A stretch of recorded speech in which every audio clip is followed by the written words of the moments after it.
राधा स्वामी जी, संगत जी, आज मैं आपके साथ जो सच्ची साखी साझा करने जा रहा हूं, वो केवल एक बेटे और उसकी मां की कहानी नहीं है, बल्कि अहंकार, पश्चाताप, सेवा और मालिक की ऐसी रहमत की कहानी है जिसने एक पूरे परिवार की सोच बदल दी। संगत जी, आपसे हाथ जोड़कर एक विनती है कि इस साखी को बीच में बिल्कुल मत छोड़िएगा, क्योंकि जिस बेटे ने अपनी बूढ़ी मां को वृद्धाश्रम छोड़ दिया था, वही बेटा उसी रात ऐसी घटना का साक्षी बना जिसे याद करके आज भी उसकी आंखें भर आती है। उस रात जो हुआ, उसने केवल उसके जीवन को ही नहीं बदला, बल्कि पूरे शहर को यह सोचने पर मजबूर कर दिया कि मां बाप का दिल दुखाकर कोई भी इंसान कभी सुखी नहीं रह सकता। अगर आपके माता पिता आज आपके साथ हैं, तो इस साखी को अंत तक अवश्य सुनिए, क्योंकि हो सकता है मालिक आज इसी कहानी के माध्यम से आपको कोई बहुत बड़ा संदेश देना चाहते हो। मेरा नाम राजीव है। मैं जयपुर में एक बड़ी प्राइवेट कंपनी में मैनेजर था। अच्छी नौकरी, बड़ा घर, गाड़ी और समाज में सम्मान, सब कुछ था। लोग मुझे सफल इंसान कहते थे, लेकिन सच कहूं तो मैं अपनी सफलता के घमंड में इतना अंधा हो चुका था कि मुझे ये दिखाई नहीं देता था कि जिस मां ने मुझे उंगली पकड़कर चलना सिखाया, आज वही मां बुढ़ापे में मेरे सहारे की सबसे ज्यादा जरूरत महसूस कर रही है। मेरे पिता कई साल पहले इस दुनिया से जा चुके थे। मां ने अकेले मेहनत करके मुझे पढ़ाया लिखाया, अपने गहने बेच दिए, अपनी इच्छाएं छोड़ दी, लेकिन मुझे कभी किसी चीज की कमी महसूस नहीं होने दी। बचपन में जब भी मैं बीमार पड़ता, मां पूरी पूरी रात जागकर मेरे सिर पर ठंडी पट्टियां रखती थी। खुद भूखी रह जाती, लेकिन मुझे भरपेट खाना खिलाती थी। उस समय मैं कहा करता था कि मां, जब मैं बड़ा हो जाऊंगा तो आपको कभी दुख नहीं दूंगा। लेकिन शायद इंसान जब बड़ा होता है तो कई बार अपने ही वादे सबसे पहले भूल जाता है। मेरी शादी के बाद धीरे धीरे घर का माहौल बदलने लगा। मेरी पत्नी बुरी इंसान नहीं थी, लेकिन उसे लगता था कि मां की वजह से हमारी आजादी कम हो रही है। छोटी छोटी बातों पर घर में तनाव रहने लगा। मां हर बार चुप हो जाती। वो कहती कि बेटा, बहू अभी नई है, समय के साथ सब ठीक हो जाएगा। लेकिन समय ठीक होने के बजाय और कठिन होता गया। मैं नौकरी में इतना व्यस्त रहने लगा कि मां की आंखों में छिपा अकेलापन देख ही नहीं पाया। कई बार वो पूरे दिन मुझसे सिर्फ 5 मिनट बात करने का इंतजार करती, लेकिन मैं मोबाइल और ऑफिस की मीटिंगों में इतना उलझा रहता कि उनके कमरे तक भी नहीं जा पाता। वो दरवाजे से मुझे देखते हुए सिर्फ मुस्कुरा देती और कहती, बेटा, जब समय मिले तब बैठकर चाय पी लेंगे। लेकिन वो समय कभी आया ही नहीं। एक दिन ऑफिस में बहुत तनाव था। उसी दिन घर लौटा तो देखा कि पत्नी और मां के बीच फिर किसी बात को लेकर बहस हुई थी।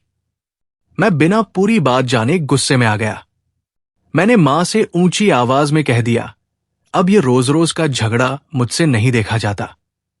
मां कुछ कहना चाहती थी, लेकिन मैंने उन्हें बोलने का मौका ही नहीं दिया।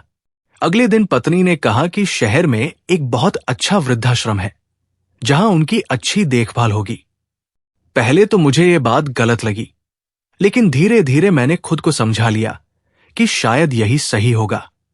आज भी जब उस दिन को याद करता हूं तो मेरी आत्मा कांप उठती है, क्योंकि उसी दिन मैंने अपने जीवन की सबसे बड़ी भूल की थी। मां ने एक बार भी विरोध नहीं किया। उन्होंने सिर्फ इतना पूछा, बेटा, क्या सचमुच अब मेरे रहने से तुम्हें परेशानी होती है? मैं उनकी आंखों में देखकर भी सच नहीं बोल पाया। मैंने सिर झुका लिया। मां मुस्कुराई और बोली, अगर मेरी वजह से तुम्हारा घर बचता है तो मुझे कोई शिकायत नहीं। उस दिन मैं अपनी मां को कार में बैठाकर वृद्धाश्रम ले गया। पूरे रास्ते उन्होंने एक भी सवाल नहीं पूछा। वो बस खिड़की से बाहर देखती रही। रास्ते में एक मंदिर आया तो उन्होंने दोनों हाथ जोड़कर मालिक को प्रणाम किया। मैंने पहली बार देखा कि उनकी आंखों में आंसू थे, लेकिन उन्होंने उन्हें गिरने नहीं दिया। वृद्धाश्रम पहुंचकर जब मैंने कागजों पर हस्ताक्षर किए, तब वहां बैठी एक बुजुर्ग महिला ने मेरी मां से पूछा, बहन, आपका बेटा कहाँ रहता है? मां ने मेरी तरफ देखकर मुस्कुराते हुए कहा, यही तो मेरा बेटा है, बहुत अच्छा है, बस काम ज्यादा रहता है। संगत जी, मां ने उस दिन भी मेरी इज्जत बचाई। उन्होंने किसी से एक शब्द भी शिकायत नहीं की। जब मैं वापस लौटने लगा तो मां मेरे पास आई। उन्होंने मेरे सिर पर हाथ रखा और कहा, बेटा, अपना ध्यान रखना, समय पर खाना खा लिया करना। मैं हैरान रह गया। जिस मां को मैं अकेला छोड़कर जा रहा था, उन्हें अपनी चिंता नहीं थी, उन्हें मेरी चिंता थी। मैं बिना कुछ बोले वहां से निकल आया। रास्ते भर मन बेचैन रहा, लेकिन मैंने खुद को यही समझाया कि मैंने जो किया सही किया। मुझे बिल्कुल भी अंदाजा नहीं था कि उसी रात मालिक मुझे ऐसा सबक सिखाने वाले हैं, जिसे याद करके मैं पूरी जिंदगी रोता रहूंगा। राधा स्वामी जी, संगत जी, उस रात जब मैं वृद्धाश्रम से लौटकर अपने घर पहुंचा तो सब कुछ पहले जैसा ही था। वही बड़ा ड्राइंग रूम, वही महंगा फर्नीचर, वही चमकती हुई लाइटें और वही आराम की हर सुविधा। लेकिन न जाने क्यों उस दिन मुझे अपना ही घर अजनबी लग रहा था। जिस घर में मां की सुबह की आवाज, उनकी आरती, उनकी धीमी धीमी खांसी और रसोई में चाय बनाते समय बर्तनों की हल्की आवाज सुनाई देती थी, आज वहां एक अजीब सी खामोशी पसरी हुई थी। मैंने पहली बार महसूस किया कि घर ईंट और सीमेंट से नहीं, बल्कि अपनों की मौजूदगी से घर बनता है। मेरी पत्नी ने मुस्कुराकर कहा, अब देखो घर में कितनी शांति है। मैंने भी हां में सिर हिला दिया, लेकिन मेरे दिल ने उस बात को स्वीकार नहीं किया। मैं सीधे अपने कमरे में चला गया, कपड़े बदले, लेकिन मन बिल्कुल भी शांत नहीं था। बार बार मां का वो चेहरा आंखों के सामने आ रहा था, जब उन्होंने जाते समय मेरे सिर पर हाथ रखकर कहा था, बेटा, समय पर खाना खा लिया करना। जिस मां को मैं अकेला छोड़ आया था, वो जाते जाते भी मेरे लिए ही चिंता कर रही थी। रात के लगभग 10 बजे मैंने खाना खाने की कोशिश की, लेकिन पहला निवाला मुंह में जाते ही ऐसा लगा जैसे गले में अटक गया हो। मैं उठकर बालकनी में आ गया। बाहर हल्की बारिश हो रही थी। सड़क पर इक्का-दुक्का गाड़ियां गुजर रही थी। ठंडी हवा चल रही थी, लेकिन मेरे भीतर बेचैनी लगातार बढ़ती जा रही थी। न जाने क्यों बार बार मन कर रहा था कि अभी गाड़ी निकालूं और मां को वापस घर ले आऊं। फिर मेरा दूसरा मन कहता, अब तो उन्हें वहां छोड़ आए हो, लोग क्या कहेंगे, पत्नी क्या सोचेगी। मैं अपने ही विचारों में उलझा रहा। उस रात पहली बार मुझे अपनी सफलता बहुत छोटी और मां का त्याग बहुत बड़ा लगने लगा। करीब 11 बजे मैं सोने चला गया। आंखें बंद की, लेकिन नींद आने का नाम ही नहीं ले रही थी। जैसे ही थोड़ी देर के लिए आंख लगी, मुझे एक अजीब सा सपना दिखाई दिया। मैंने देखा कि मैं बचपन का छोटा राजीव हूं। तेज बारिश हो रही है। मैं स्कूल से भीगता हुआ घर लौट रहा हूं। मेरे पैर में चोट लगी है और मैं जोर जोर से रो रहा हूं। तभी मेरी मां दौड़ती हुई आती है, मुझे अपनी गोद में उठा लेती है और अपने आंचल से मेरा चेहरा पोंछते हुए कहती है, डर मत बेटा, मैं आ गई हूं। अचानक वही दृश्य बदल जाता है। अब वही मां एक वृद्धाश्रम के कमरे में अकेली बैठी है। उनके हाथ में मेरी बचपन की एक छोटी सी तस्वीर है। वो तस्वीर को देखकर मुस्कुरा रही है, लेकिन उनकी आंखों से लगातार आंसू बह रहे हैं। वो धीरे से कह रही है, मालिक, मेरे बेटे को कभी दुख मत देना। उसने जो किया शायद समय ने उससे करवा दिया। संगत जी, ये सुनते ही मेरी नींद खुल गई। मेरा पूरा शरीर पसीने से भीग चुका था। मैंने घड़ी की तरफ देखा। रात के ठीक 2:55 हो रहे थे। मेरा दिल बहुत तेज धड़कने लगा। मैंने पानी पिया, लेकिन घबराहट कम नहीं हुई। तभी अचानक पूरे घर की बिजली कुछ सेकंड के लिए चली गई। कमरा अंधेरे में डूब गया। बाहर बादलों की तेज गरज सुनाई दी। उसी समय मेरे मोबाइल की स्क्रीन अपने आप जल उठी। मैंने मोबाइल हाथ में लिया। कोई कॉल नहीं थी, कोई संदेश नहीं था, लेकिन स्क्रीन पर मेरी मां की तस्वीर वॉलपेपर के रूप में चमक रही थी। पता नहीं क्यों उस तस्वीर को देखते ही मेरी आंखों से आंसू निकल पड़े। मैंने खुद से कहा, मैंने क्या कर दिया। जिस मां ने मुझे चलना सिखाया, आज उसी को अकेला छोड़ाया। मैं अभी यही सोच ही रहा था कि अचानक ऐसा लगा जैसे पूरे कमरे में बहुत हल्की सी चंदन की सुगंध फैल गई हो। मैंने चारों तरफ देखा, घर में अगरबत्ती भी नहीं जली थी। फिर ये सुगंध कहां से आई? मेरा दिल और तेज धड़कने लगा। उसी क्षण दूर मंदिर की घंटी की आवाज सुनाई दी। मैंने घड़ी की तरफ देखा। घड़ी की सुई धीरे धीरे ठीक रात के 3 बजे पर पहुंच चुकी थी। और उसी पल मेरे मोबाइल की घंटी जोर से बज उठी।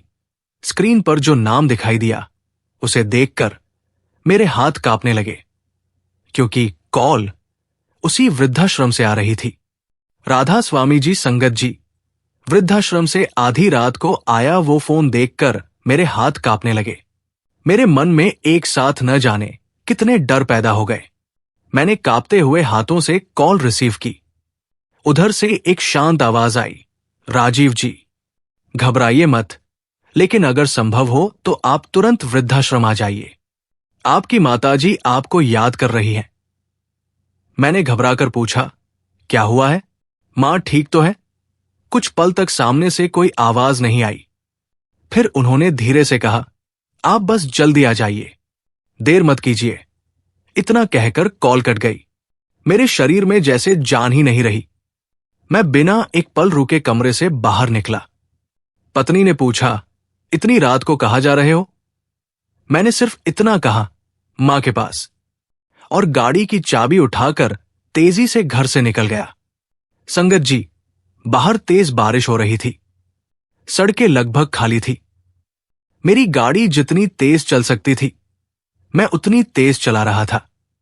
लेकिन उस रात मुझे पहली बार समझ आ रहा था कि इंसान चाहे कितनी भी तेज दौड़ ले, समय उससे हमेशा आगे रहता है। हर सिग्नल पर मुझे अपनी मां का चेहरा दिखाई दे रहा था। बचपन की एक एक बात याद आने लगी। जब मैं 5 साल का था और रात को तेज बुखार हो गया था, तब मां मुझे गोद में उठाकर 3 किलोमीटर पैदल अस्पताल ले गई थी। जब स्कूल की फीस भरने के पैसे नहीं थे, तब उन्होंने अपने कानों की बालियां बेच दी थी। जब कॉलेज जाना था, तब उन्होंने अपने शादी के कंगन तक गिरवी रख दिए थे।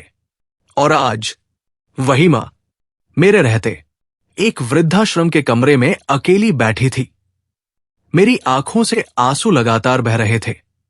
मैं गाड़ी चलाते चलाते बार बार मालिक से कह रहा था, मालिक, बस एक बार मेरी मां को ठीक रखना। मैं उन्हें वापस घर लेकर जाऊंगा।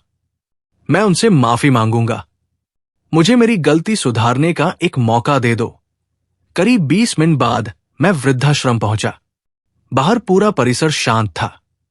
सिर्फ हल्की बारिश की आवाज और मंदिर में जलते हुए दीपक की लौ दिखाई दे रही थी। जैसे ही मैं अंदर गया, वहां के प्रबंधक ने मुझे देखा और बिना कुछ कहे मां के कमरे की तरफ इशारा कर दिया। मेरा दिल इतनी तेज धड़क रहा था कि मुझे अपनी सांसों की आवाज सुनाई दे रही थी। मैंने धीरे धीरे कमरे का दरवाजा खोला। मां बिस्तर पर बैठी थी।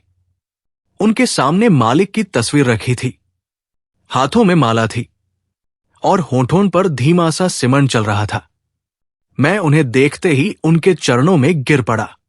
मेरी आंखों से आंसू रुक ही नहीं रहे थे। मैं बच्चों की तरह रोते हुए कहने लगा, मां, मुझे माफ कर दो। मैंने बहुत बड़ी गलती कर दी। मुझे अपने साथ घर चलो। मैं आपको लेने आया हूं। अब आपको कभी अकेला नहीं छोड़ूंगा।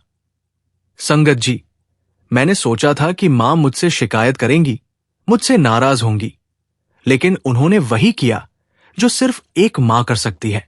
उन्होंने कांपते हुए हाथों से मेरा सिर उठाया, मेरे आंसू पोंछे और मुस्कुराकर बोली, बेटा, तू रो क्यों रहा है? मैं तुझसे नाराज कब थी?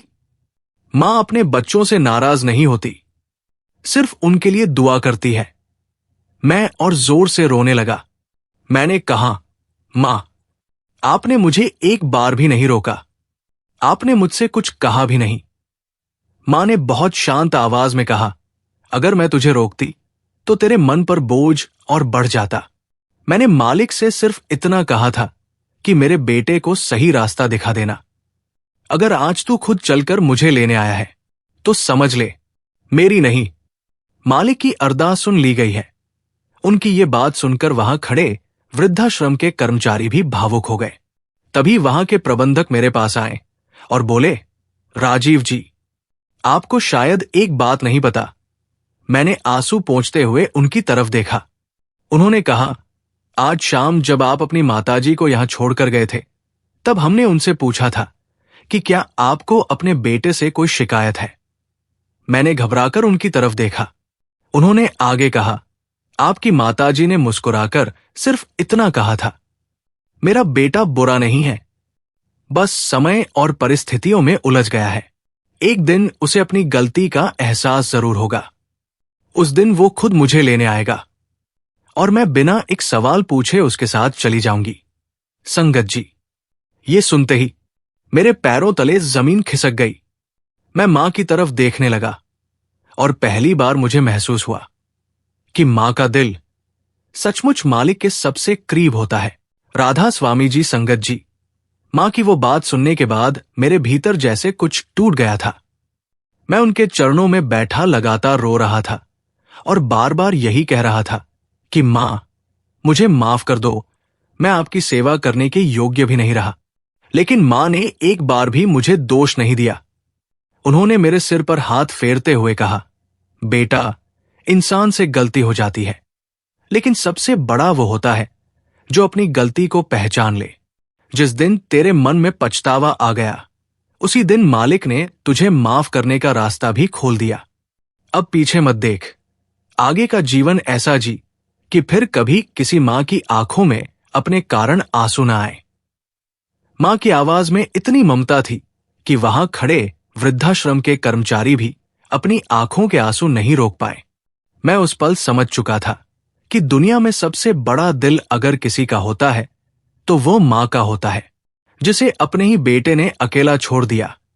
वही मां अपने बेटे के लिए मालिक से दुआ मांग रही थी।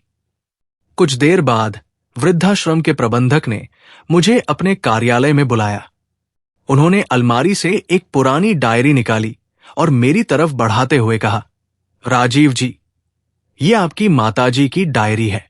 आज शाम जब आप उन्हें यहां छोड़कर गए थे, तब उन्होंने ये हमें देते हुए कहा था कि अगर मेरा बेटा मुझे लेने वापस आए तो ये डायरी उसे जरूर दे देना।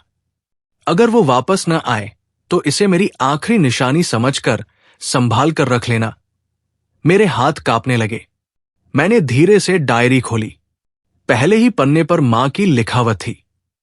उसमें लिखा था, आज मेरा बेटा मुझे वृद्धाश्रम छोड़ गया है। मुझे उससे कोई शिकायत नहीं है।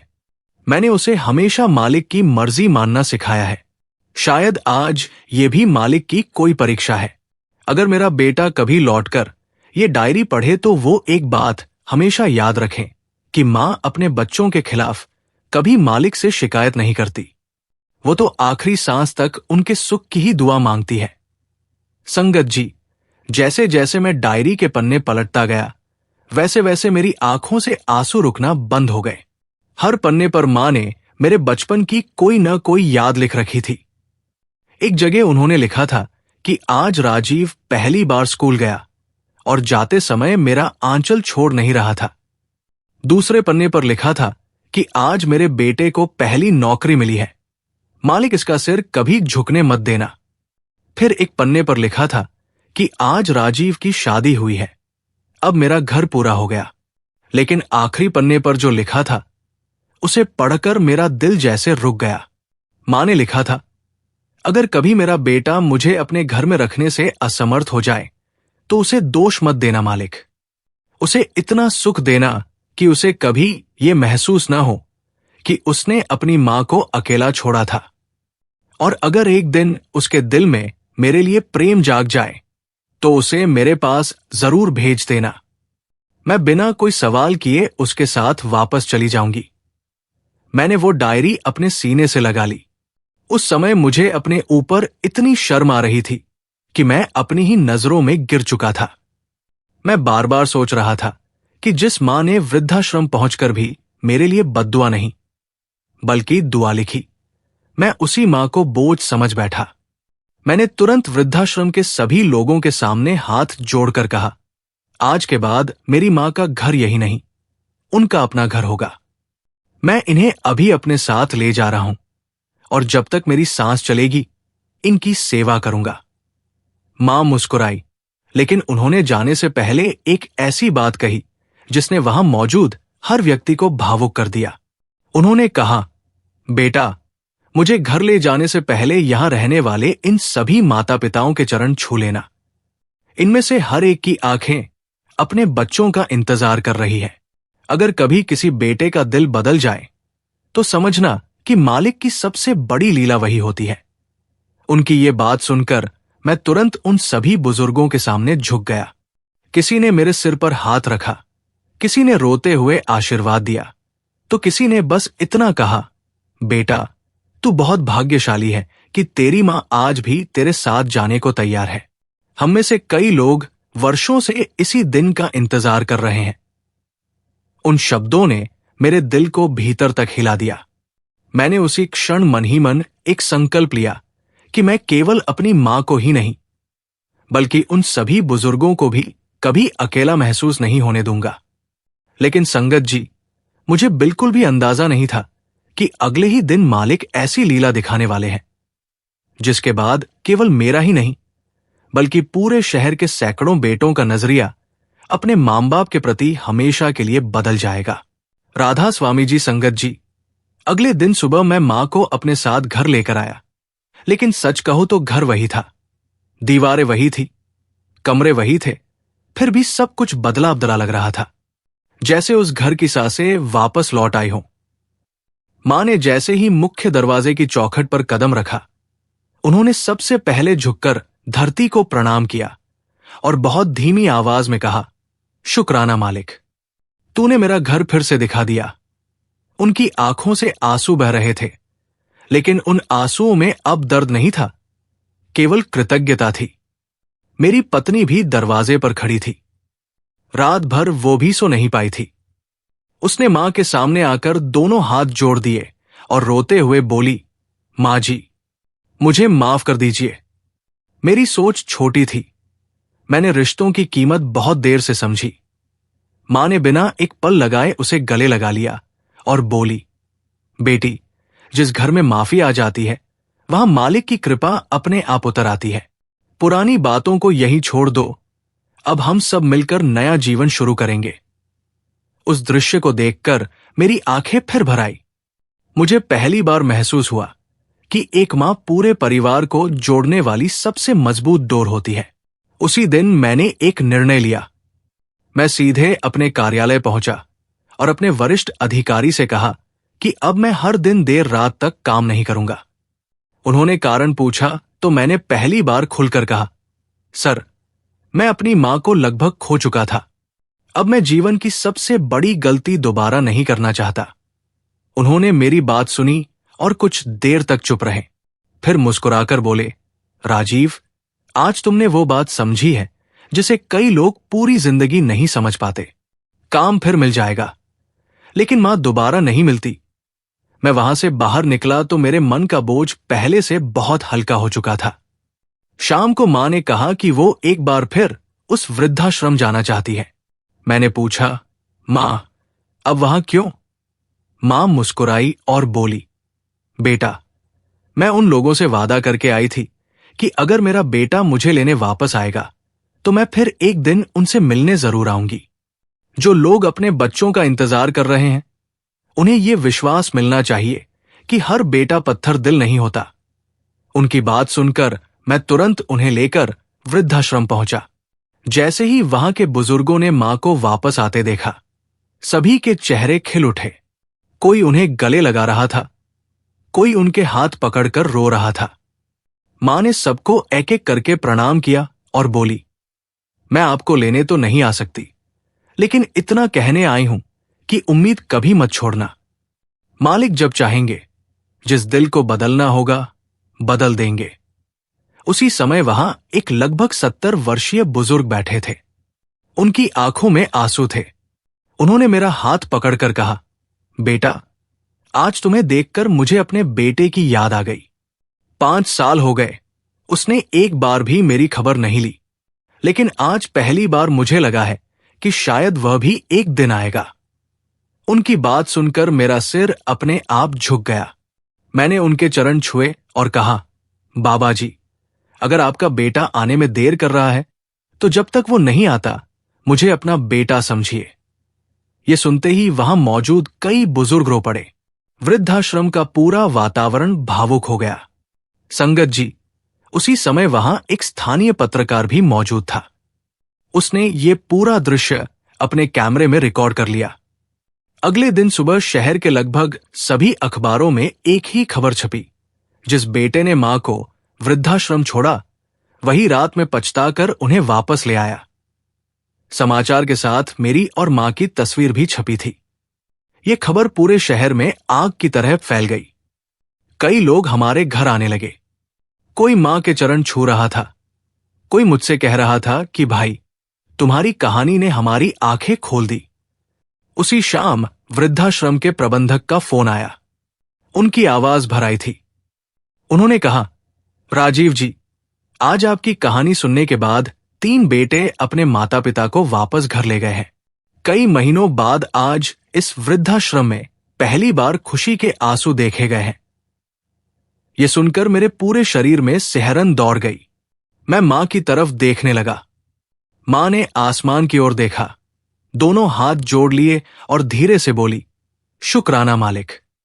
अगर मेरे दुख से किसी और का घर बस गया तो मेरा दर्द सफल हो गया। संगत जी, उस पल मुझे समझ आ गया कि मालिक कई बार किसी एक इंसान की परीक्षा इसलिए लेते हैं ताकि उसके अनुभव से सैकड़ों परिवारों का जीवन बदल सके। लेकिन कहानी अभी पूरी नहीं हुई थी। कुछ ही दिनों बाद हमारे घर एक ऐसा मेहमान आने वाला था जिसकी बात सुनकर मेरी मां की आंखों से फिर आंसू बहने लगे। और उस दिन जो हुआ, उसने इस पूरी साखी को जीवन भर याद रखने योग्य बना दिया। राधा स्वामी जी, संगत जी, अखबार में छपी उस एक खबर ने पूरे शहर में जैसे एक नई चर्चा शुरू कर दी थी। जहां भी लोग मिलते उसी घटना की बात करते। कोई कहता, देखो, अभी भी ऐसे बेटे हैं जिन्हें अपनी गलती का एहसास हो जाता है। कोई कहता, मां की ममता सचमुच सबसे बड़ी होती है, वरना कोई और होता तो शायद कभी माफ न करता। लेकिन मुझे इन बातों से ज्यादा खुशी इस बात की थी कि जिन माता पिता की आंखों में वर्षों से अपने बच्चों का इंतजार था, उनमें फिर से उम्मीद जागने लगी थी। मां हर सुबह पहले की तरह मालिक का नाम लेती, घर के मंदिर में दीपक जलाती और फिर मेरे लिए चाय बनाकर मुस्कुराते हुए बुलाती। मैं जब भी उनके चेहरे को देखता तो मेरे मन में यही आता कि मैंने कितने बड़े सौभाग्य को लगभग खो दिया था। अब मैं हर दिन उनके साथ बैठकर बातें करता, उनके पुराने किस्से सुनता और मन ही मन मालिक का शुक्रिया करता कि उन्होंने मुझे समय रहते जगा दिया। करीब 1 सप्ताह बाद की बात है। सुबह लगभग 10 बजे हमारे घर की घंटी बजी। मैंने दरवाजा खोला तो सामने लगभग 35 वर्ष का एक युवक खड़ा था। उसके हाथ में मिठाई का डिब्बा था और आंखों में आंसू थे। उसने आते ही मेरे पैर पकड़ लिए। मैं घबरा गया और उसे उठाकर पूछा, भाई, आप कौन हैं? वो रोते हुए बोला, भैया, मैं वही आदमी हूं जिसने 5 साल पहले अपने पिता को उसी वृद्धाश्रम में छोड़ दिया था। आपकी कहानी पढ़ने के बाद सारी रात सो नहीं पाया। सुबह होते ही मैं वहां गया, अपने पिताजी के चरणों में गिर पड़ा और उन्हें वापस घर ले आया। अगर आपकी मां ने आपको माफ न किया होता तो शायद मेरे पिताजी आज भी वहां अकेले बैठे होते। उसकी बात सुनकर मेरे शरीर में सिहरन दौड़ गई। मां भी बाहर आ गई थी। उस युवक ने उनके चरण छुए और रोते हुए कहा, मां जी, आपने सिर्फ अपने बेटे को नहीं बदला, आपने मेरे जैसे न जाने कितने बेटों की आंखें खोल दी। मां ने उसे उठाकर अपने पास बैठाया और बहुत प्यार से कहा, बेटा, अगर आज तू अपने पिता को घर ले आया है तो समझ कि असली खुशी मुझे मिल गई। मां बाप को सबसे बड़ा उपहार महंगे कपड़े या पैसे नहीं होते, बल्कि अपने बच्चों का साथ होता है। जब तक वे जिंदा हैं, उनके साथ बैठकर 2 मीठे शब्द बोल लिया करो। बाद में पछताने से समय कभी वापस नहीं आता। मां की बात सुनकर वो युवक फिर रो पड़ा। उसने कहा कि उसके पिता ने भी उसे बिना एक शिकायत के माफ कर दिया। उस दिन मुझे पहली बार महसूस हुआ कि मालिक की लीला कितनी अद्भुत होती है।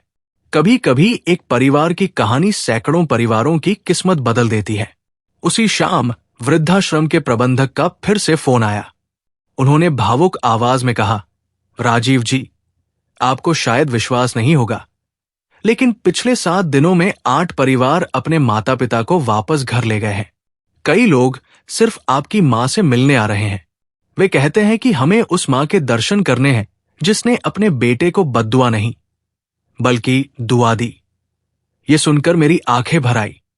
मैंने मां की तरफ देखा। वो शांत भाव से माला फेर रही थी। मैंने जाकर उनके चरण छुए और कहा, मां, आज जो सम्मान मुझे मिल रहा है वो मेरी वजह से नहीं, आपकी ममता की वजह से है। मां मुस्कुराई और बोली, बेटा, सम्मान इंसान को नहीं मिलता, उसके कर्मों को मिलता है।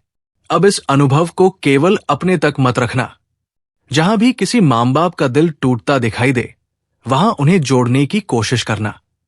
वही मालिक की सच्ची सेवा होगी। उस रात मैं देर तक छत पर बैठा आसमान को देखता रहा। हवा बिल्कुल शांत थी।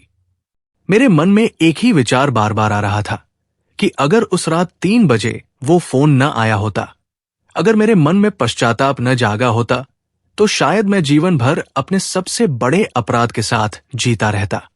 मैंने उसी समय संकल्प लिया कि अब हर रविवार मैं मां के साथ वृद्धाश्रम जाऊंगा। वहां रहने वाले सभी बुजुर्गों के साथ समय बिताऊंगा और जितना बन सकेगा उनकी सेवा करूंगा।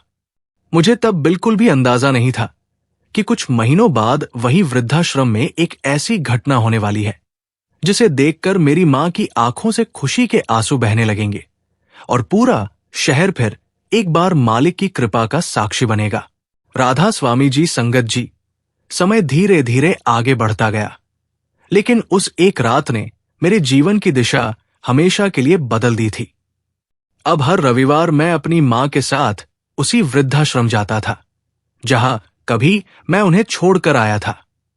फर्क सिर्फ इतना था कि उस दिन मैं शर्म से सिर झुकाकर गया था और आज सेवा करने के लिए सिर झुकाकर जाता था।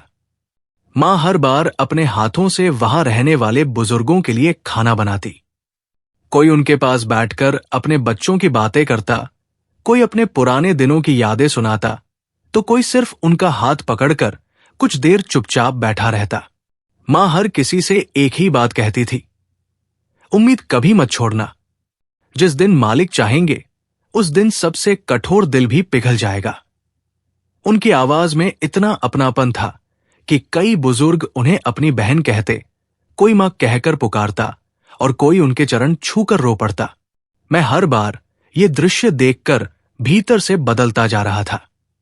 मुझे समझ आने लगा था कि सेवा केवल पैसे देने का नाम नहीं, बल्कि किसी अकेले इंसान के पास बैठकर उसकी बात सुन लेना भी बहुत बड़ी सेवा होती है। करीब 4 महीने बाद वृद्धाश्रम की वर्षगांठ का कार्यक्रम रखा गया। शहर के बहुत से लोग वहां आए। कई समाजसेवी, डॉक्टर, शिक्षक और पत्रकार भी मौजूद थे। कार्यक्रम के अंत में वृद्धाश्रम के संचालक मंच पर आए और उन्होंने कहा, आज हम एक ऐसी मां का सम्मान करना चाहते हैं जिन्होंने अपने बेटे को माफ करके केवल अपना घर नहीं बसाया, बल्कि न जाने कितने घरों को टूटने से बचा लिया। इतना कहते ही उन्होंने मेरी मां को मंच पर बुलाया। पूरा हॉल तालियों की आवाज से गूंज उठा। मां धीरे धीरे मंच तक पहुंची। उनके चेहरे पर वही सादगी थी, वही विनम्रता थी। संचालक ने उन्हें सम्मान पत्र देना चाहा, लेकिन मां ने दोनों हाथ जोड़कर मुस्कुराते हुए कहा, सम्मान मेरा नहीं है। अगर देना ही है तो उन सभी माता पिताओं को दीजिए जो अपने बच्चों का इंतजार करते हुए भी उनके लिए रोज दुआ करते हैं। मैं तो बस एक साधारण मां हूं। उनके ये शब्द सुनते ही पूरा हॉल एकदम शांत हो गया। कई लोगों की आंखों से आंसू बहने लगे।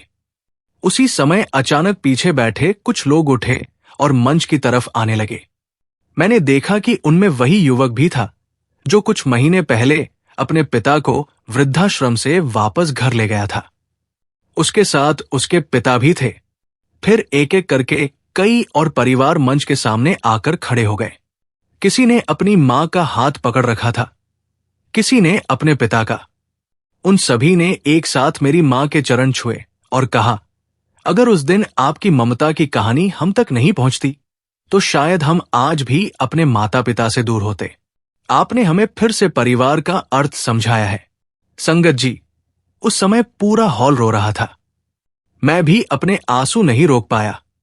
मैंने पहली बार महसूस किया कि मालिक किसी एक इंसान की परीक्षा इसलिए नहीं लेते कि उसे दुख दें, बल्कि इसलिए लेते हैं ताकि उसके अनुभव से अनेक लोगों का जीवन संवर सके। मां ने उन सभी को आशीर्वाद दिया और बहुत धीरे से कहा, बेटा, याद रखना, मां बाप को सबसे ज्यादा दर्द बुढ़ापे का नहीं होता, बल्कि अपने बच्चों से दूर होने का होता है। जिस दिन तुम उनके साथ बैठकर 5 मिनट भी प्रेम से बात कर लेते हो, उस दिन उनकी आधी तकलीफ अपने आप दूर हो जाती है। आज उस घटना को कई वर्ष बीत चुके हैं। मेरी मां अब इस संसार में नहीं है, लेकिन उनके दिए हुए संस्कार आज भी मेरे जीवन का सबसे बड़ा धन है। हर साल उनकी पुण्यतिथि पर हम उसी वृद्धाश्रम में जाकर सेवा करते हैं। वहां रहने वाले सभी बुजुर्गों के साथ पूरा दिन बिताते हैं, उनके साथ भोजन करते हैं और उनकी बातें सुनते हैं। जब भी कोई मुझसे पूछता है कि मेरे जीवन का सबसे बड़ा सबक क्या रहा, तो मैं सिर्फ एक ही बात कहता हूं, जिस दिन मैंने अपनी मां को वृद्धाश्रम छोड़ा, उस दिन मैं दुनिया का सबसे गरीब बेटा था, और जिस दिन मैं उन्हें वापस घर लेकर आया, उसी दिन मालिक ने मुझे सबसे बड़ा धन दे दिया, अपनी गलती सुधारने का अवसर। संगत जी, इस सच्ची साखी की सबसे बड़ी सीख यही है कि मां बाप कभी बोझ नहीं होते। वे उस पेड़ की तरह होते हैं जिसकी छाया का महत्व हमें अक्सर तब समझ आता है जब धूप बहुत तेज हो जाती है। अगर आपके माता पिता आज आपके साथ हैं, तो उनके साथ बैठिए, उनकी बातें सुनिए, उनका हाथ पकड़िए और उन्हें ये एहसास कराइए कि वे अकेले नहीं हैं। क्योंकि समय बहुत तेजी से निकल जाता है, लेकिन एक बार जो पल हाथ से निकल जाए, वो फिर कभी वापस नहीं आता। और याद रखिए, जिस घर में माता पिता का सम्मान होता है, वहां मालिक की कृपा बिना बुलाए चली आती है। राधा स्वामी जी।